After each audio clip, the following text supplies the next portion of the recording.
Charlie Charlie গেমটা হয়তো অনেকেই খেলেছো, কিন্তু তোমরা কি জানো এই গেমের দ্বারা যে সত্যি জিন আসে? সে হয় ভালো, না হয় খারাপ, কিন্তু জিন আসে সত্যি। আমার নাম নীলিমা। আমি অনেকদিন ধরেই তোমার ভিডিও দেখছিলাম, তাই ভাবলাম আমার জীবনের ঘটনাটা তোমাদের সাথে শেয়ার করি। সময়টা ছিল 2020 সাল। আমার বয়স তখন 15 বছর। আমি নানু বাড়িতে গেলেই কাজিনরা মিলে যত দুষ্টুমি সব করি। আমরা 6 জন কাজিন মিলে অনেক মজা করি। পুরো বাড়ি মাথায় উঠিয়ে রাখি চিৎকার চেঁচামেচি করে।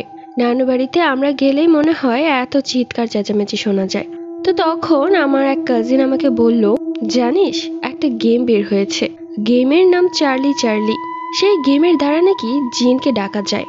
এই কথা শুনে আমি হেসে উড়িয়ে দিলাম আর বললাম, রিয়া তোর মাথা গেছে, এমনটা হয় নাকি কোনো গেমের দ্বারা জিনকে হাজির করা যায়? তখন ও একটা সাদা কাগজ, একটা পেন্সিল আর কিছু পেন নিয়ে আসে। আমি তখন বললাম, এগুলো দিয়ে কি হবে?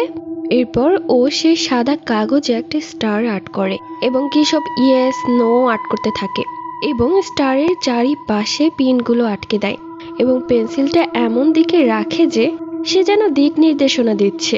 পরিবেশটা কেমন যেন হয়ে গেল তখন। এরপর ওর সাথে সাথে ঘরের দরজা জানালা সব বন্ধ করে দেয় এবং একটি মোম জ্বালিয়ে দেয়। আমি তখন বললাম, আচ্ছা তোদের কি সত্যি মাথা খারাপ হয়ে গেছে নাকি? তোদের এই কাণ্ড দেখে তো আমার হাসি পাচ্ছে। ও তখন বলল একটু পরেই হাসি চলে যাবে। আমি বললাম ঠিক আছে। এরপর ও খেলা শুরু করলো। আমরা 6 জন গোল হয়ে বসেছিলাম। কথা ছিল যে কেউ কারো হাত ছাড়বে না। আমিও বললাম ঠিক আছে, দেখি কি হয়। এরপর রিয়া বলতে শুরু করলো, চার্লি চার্লি তুমি কি এখানে আছো?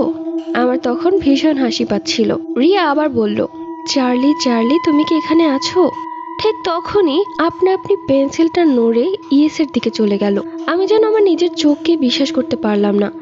সবাই অবাক হয়ে গেলাম। রিয়া তখন মুচকি হেসে আবার বলল, তুমি কি ভালো জিন? তখন পেন্সিলটা নড়ে আবার নৌতে চলে গেল। আমি প্রচন্ড ভয় পেয়ে যাই এবং সেখান থেকে সবার হাত ছেড়ে দৌড়ে ঘর থেকে বের হয়ে আসি।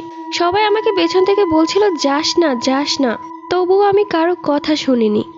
রাতে ঘুমিয়ে আছি, কিন্তু মনে হচ্ছে ঘরের ভেতর যেন অন্য কেউ হাঁটাহাঁটি করছে। আমার সাথে অবশ্য রিয়া ঘুমিয়েছিল। ওকে আমি বললাম, রিয়া তোর কি মনে হচ্ছে না ঘরের ভেতর কেউ হাঁটাহাঁটি করছে? রিয়া কোনো কথাই বলছে না। এই জন্য আমি ওকে ধাক্কা দিয়ে কথা জিজ্ঞেস করলাম। এরপরও ও কোনো কথাই বলছে না। আমি ভাবলাম হয়তো ঘুমিয়ে গেছে, তাই আমিও ঘুমিয়ে যাই। সকালবেলা মা অনেক ডাকছে। আমি উঠে দরজা খুললাম। কিরে, খাওয়ার সময় হয়ে গেছে, আর কতক্ষণ ঘুমাবি? এরপর রিয়ার কাছে আসতেই দেখলাম রিয়ার পুরো শরীর নীল হয়ে গেছে। ও মারা গেছে।